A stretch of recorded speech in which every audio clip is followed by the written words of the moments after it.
nyo, kapag nag-asawa na kayo, dapat ang focus nyo sa pag-aasawa, sa pagbuo ng pamilya. Hindi na kayo dalaga, binata pa. Yung mga ginagawa nyo dati na dalaga at binata kayo, hindi nyo dapat ginagawa pa. Kung ginagawa man, kunti na lang.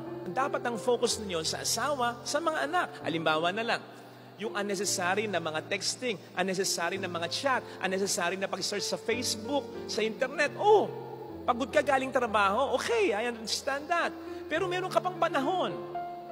Kung gusto mong mahinga, o di mamahinga ka, matulog ka. Para pagising mo, may panahon ka sa asawa mo, may panahon ka para sa anak mo, kahit sandali lang.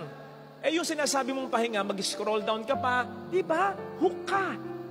Yung attention mo, yung energy mo.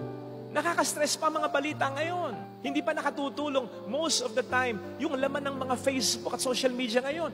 Na-drain ka na physically, psychologically, even emotionally, hindi ka pa nakapaglaan ng panahon sa anak mo, sa asawa mo. Mahirap nang magpalaki ngayon ng mga mabubuti at malulusog na bata. Sa hirap ng buhay ngayon, sa dami ng tukso ngayon, mahirap na. Huwag nyo nang pahirapin pa. Yung energy nyo, yung time ninyo, ilagay nyo na sa asawa at sa mga anak niyo. Kasi nga mahirap na eh. Pahirapin pa ba? Kaya mas bumibigat eh.